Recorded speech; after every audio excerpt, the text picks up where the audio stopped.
Mi nombre es Natalia y siempre creí que la vida se trataba de aceptar silencios y caminar con la cabeza baja. Vivía en la Ciudad de México, en un departamento en la colonia Santa María la Ribera que siempre olía a limpiador de pisos y a una opresión que se sentía en los huesos. Mi tía abuela Alejandra era la oveja negra de la familia, o eso decían todos con un tono de lástima. Pasó su vida entera usando el mismo abrigo de gabardina beige, desgastado por el sol del centro y contando los centavos en la fila de la bodega de la esquina. Trabajaba como cajera y parecía no tener ni dónde caer muerta. Cuando ella se fue de este mundo, mi realidad se partió en dos. Descubrí la verdad un martes a las 2:30 de la tarde. Estaba en mi cocina pequeña, moldeando con cuidado unas flores de pasta de azúcar para un pastel de bodas de 3 pisos. Mis dedos estaban cubiertos de harina y el olor a esencia de vainilla llenaba todo el aire. El celular sonó sobre la barra de granito desgastado. Casi tiro el pétalo que estaba terminando. El hombre del otro lado tenía una voz fría y profesional. Natalia, le hablo de la notaría número 86 por el asunto de la herencia de su tía Alejandra. Necesitamos vernos. Creo que se equivocó de persona, respondí yo. Mi tía no tenía nada que necesitara un abogado o un papel oficial. El hombre guardó un silencio pesado.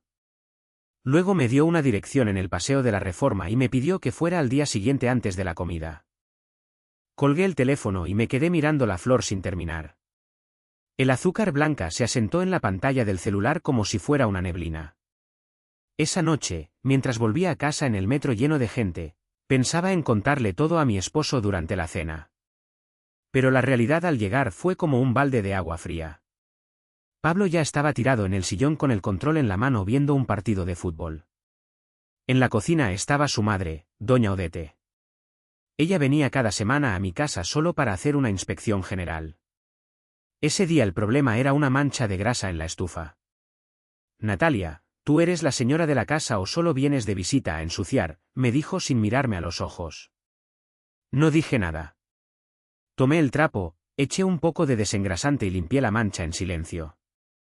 Pablo ni se movió. No le conté a nadie lo del notario. Al día siguiente pedí permiso en la pastelería y salí 2 horas antes. La oficina era lujosa, con cuadros caros y una vista impresionante de la ciudad. El notario era un señor mayor de lentes muy serio. Abrió una carpeta de piel y vi el nombre de mi tía en letras negras.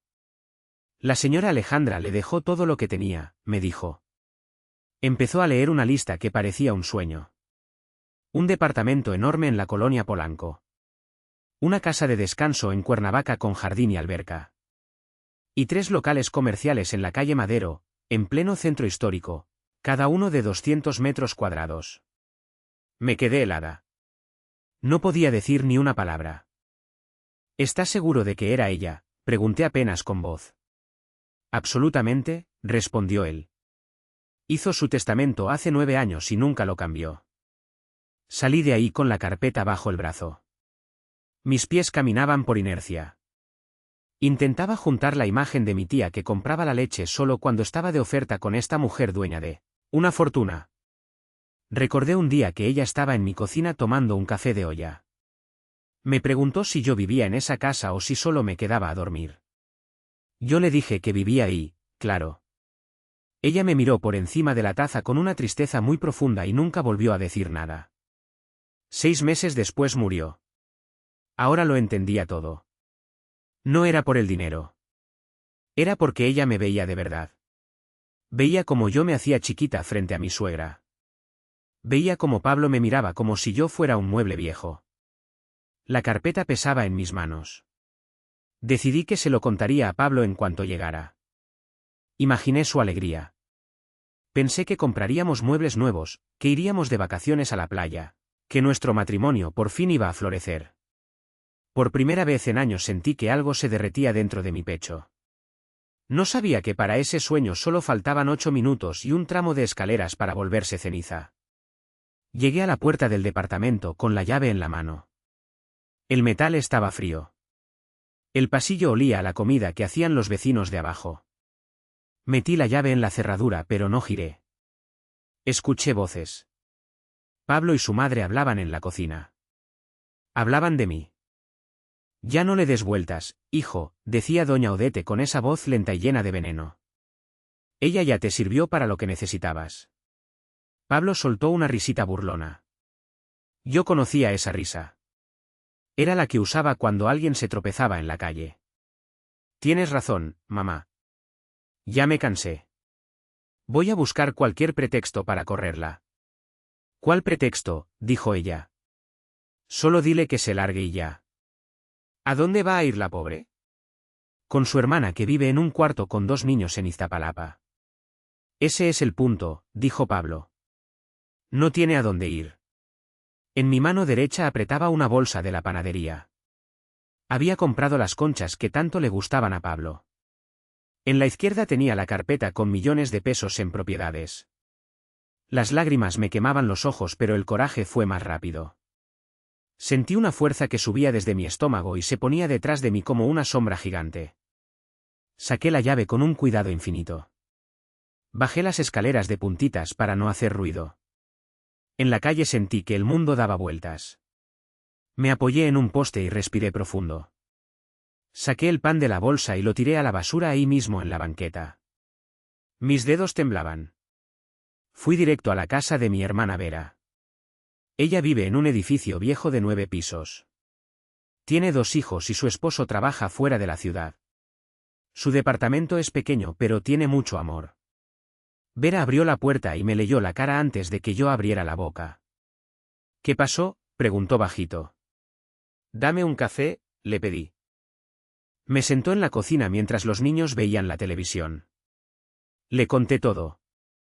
Lo de la tía, lo de los locales, lo de la traición que escuché tras la puerta. Vera me escuchó sin interrumpir. Cuando terminé me hizo una pregunta que me sacudió. Natalia, ¿de verdad quieres volver a ese lugar? La miré a los ojos. No sé, todavía no sé. Pues no lo sepas ahora, me dijo. Duerme aquí y mañana decides. Me puso una colchoneta en el cuarto de los niños. Me acosté y me quedé mirando las manchas de humedad del techo. En mi cabeza daban vueltas las palabras de Pablo. Voy a buscar un pretexto. ¿Cuántos años llevaban hablando así de mí a mis espaldas? Me di cuenta de que vivía en una casa donde me trataban como a un perro callejero mientras yo les hacía la sopa y les lavaba la ropa. La carpeta estaba ahí en el suelo.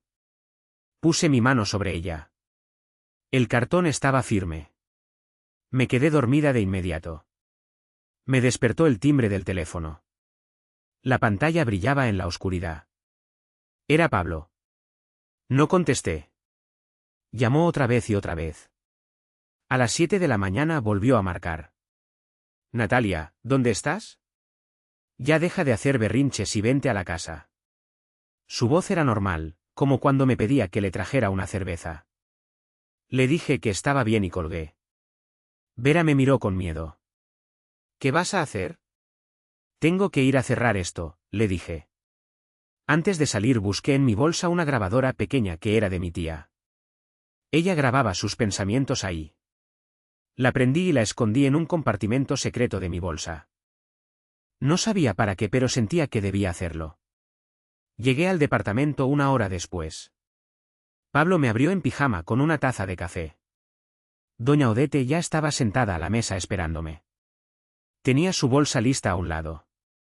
Ya llegaste, dijo con desprecio. Siéntate que vamos a hablar como adultos. Me senté sin decir nada. Pablo se recargó en el refrigerador viendo su celular. Doña Odete empezó con el mismo tono de hace 10 años. La comida de ayer no sabía a nada. Pablo casi ni probó bocado. Los muebles tienen polvo. Te gastas el dinero en tus cremas y tus cosas mientras mi hijo se mata trabajando. ¿No te da vergüenza? Yo la miraba fijamente sin interrumpir. Parecía que estaba escuchando las noticias en la radio. Entonces dijo lo que quería decir desde el principio. Empaca tus cosas. Ya no tienes nada que hacer aquí. Pablo ni siquiera levantó la vista del teléfono. Me levanté. Fui al cuarto y saqué una maleta deportiva vieja. Metí mi cepillo de dientes, 2 suéteres, mis jeans, mi computadora y una foto de mis padres. Del closet saqué mis documentos originales. Cuando salí a la sala, doña Odete estaba parada junto a la puerta como si fuera un guardia. Pablo por fin dejó el celular. «Deja las llaves», me ordenó. Puse el llavero sobre el mueble de la entrada. Miré la cocina, la sala, nuestra foto de bodas y me despedí en silencio. Salí y la puerta se cerró con un clic suave. Por primera vez en mucho tiempo no le debía nada a nadie. Me fui al departamento de mi tía, ese donde ella vivió siempre. Era un lugar sencillo con paredes llenas de libros y una maceta con una violeta que la vecina cuidaba. Dejé la maleta en el piso, me senté en el sillón viejo y lloré. Lloré 10 minutos seguidos. Después me lavé la cara y decidí empezar de nuevo. Esa tarde escribí 3 cosas en una libreta. 1. Buscar un abogado. 2. Meterme al gimnasio. 3. Comprarme ropa que me gustara a mí y no a mi suegra. El abogado fue Olga, una mujer de unos 40 años con ojos muy vivos. Le conté toda la historia. Le hablé de la herencia y de la traición de Pablo. Olga me escuchó haciendo notas. Luego me preguntó algo. «Natalia, ¿quieres el divorcio o quieres ganar?» «Quiero las 2 cosas», le respondí. Ella sonrió. «Entonces tenemos mucho trabajo». Saqué la grabadora de mi tía y se la entregué. Olga escuchó la grabación de la cocina 2 veces. Su cara se puso muy seria. «Esto cambia todo», me dijo. Pablo metió los papeles del divorcio pensando que yo no tenía ni un peso. Él no sabía que yo tenía los ases bajo la manga. Olga me llamó un día para decirme que él ya había ido al juzgado. Él puso que no teníamos bienes que repartir más que el coche y los muebles. Ni una palabra de mi herencia. No sabía nada. Yo sonreí y me dormí tranquila esa noche. 4 días después doña Odete se apareció en la pastelería donde yo trabajaba. Entró como si fuera la dueña del lugar cargando una bolsa de plástico enorme de esas de mercado. «Natalia», gritó para que todos oyeran. Mis compañeras se quedaron calladas. «Aquí están tus garras viejas. Ya te borramos de nuestra vida. Ya nos serviste y ya estuvo». Tiró la bolsa en el suelo. Yo no me desesperé. Terminé de decorar un pastel de bodas, puse la última flor, me quité el delantal y lo doblé con calma. Me acerqué a ella. «Gracias», le dije. «Esto es lo que yo llamo libertad». Levanté la bolsa. Estaba muy ligera, seguro solo eran trapos viejos. La puse en un rincón y regresé a mi mesa. Me puse el delantal y seguí con lo mío. Doña Odete se quedó parada sin saber qué hacer. Ella esperaba gritos, llanto, una escena de vecindad. Pero no le di nada. Se dio la vuelta y se fue. Sus hombros se veían caídos. Mi jefa Marina se acercó y me dio un abrazo. «Estoy orgullosa de ti», me susurró. Esa noche Olga y yo armamos la estrategia final. El día de la audiencia fue un jueves. Fui con un vestido negro sencillo, zapatos cómodos y el cabello recogido. Me veía fuerte. Pablo estaba ahí con un abogado joven que se sentía muy importante. Pablo usaba un saco gris que yo le había comprado hace 3 años. Me miró y vi que no me reconoció de momento. Mi postura era otra. La jueza empezó la sesión. Leyó la lista de bienes que Pablo había declarado. El coche, la televisión, la estufa. Pablo tenía una sonrisita de triunfo. Pensaba que me iba a dejar en la calle con un tostador bajo el brazo. Cuando me tocó hablar, Olga se levantó. «Señora jueza, tenemos mucho que agregar a esta lista». Olga sacó los documentos. El primer local en la calle Madero, el segundo local, el tercero. El departamento en Polanco. La casa en Cuernavaca. Todo por herencia legítima. Nada de eso entra en la repartición de bienes. El silencio en el salón fue total. A Pablo se le borró la sonrisa. Su cara se puso gris. Su abogado se quedó mudo. Pero Olga no terminó ahí. Sacó una bocina pequeña y la puso sobre la mesa. «Señora jueza, para que entienda el contexto moral de este caso, quiero que escuche esto». Le dio play. Se escuchó la voz de doña Odete diciendo que yo ya no servía. Se escuchó a Pablo diciendo que buscaría un pretexto para correrme.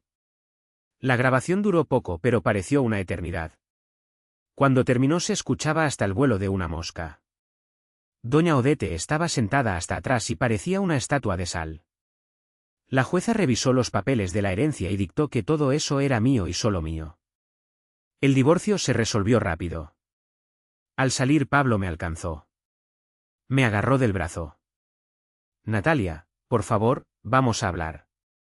Somos familia, me equivoqué, perdóname. Lo miré a los ojos. Vi a un hombre pequeño, asustado, con un saco viejo. Ya no tenemos nada de qué hablar, le dije. Me solté y caminé hacia la luz del sol. Sentí como el hielo que cargaba por 10 años se terminaba de derretir. Me fui 2 semanas a la casa de Cuernavaca para respirar. El olor a tierra mojada y el sol me hicieron bien. Ahí conocí a Nicolás, el vecino. Estaba arreglando su techo cuando llegué. Es un hombre de campo, de manos fuertes y mirada tranquila. Me ayudó con una fuga de agua y no quiso cobrarme nada. Nos tomamos un café en la terraza y el silencio entre nosotros era paz pura. Pero Pablo no me dejó tranquila. Un día llegó a la casa de Cuernavaca hecho una fiera. Gritaba desde la reja que yo le debía la mitad de todo. Natalia, abre la puerta, no seas cobarde. Nicolás salió de su casa y se puso junto a mí. Pablo se quedó callado al verlo. Saqué mi tableta y le enseñé un vídeo. Era él en nuestra antigua cama con otra mujer. Mi tía lo había grabado hace tiempo. Vete de aquí y no vuelvas, le dije. Si sigues molestando este vídeo va a terminar en manos de todos tus conocidos.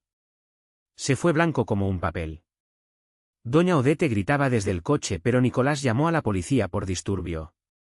Vi cómo se los llevaban y sentí una paz inmensa. Ha pasado un año de eso. Uno de los locales comerciales ahora es mi propia pastelería de lujo. Ya no hago rosas para los demás, hago mis propias creaciones. Olga es mi mejor amiga y Nicolás, bueno, Nicolás sigue siendo mi vecino y algo más que va creciendo poco a poco. Encontré una última carta de mi tía en una caja de té. Me decía que ella siempre supo que yo era la dueña de mi vida y que solo me dejó las herramientas para cuando decidiera despertar. Me enseñó que el valor real de una persona no está en lo que aguanta sino en lo que decide no aguantar más. Hoy vivo en mi propia piel. ¿Y ustedes? ¿Alguna vez han tenido a alguien que creyera en ustedes antes de que ustedes mismos despertaran?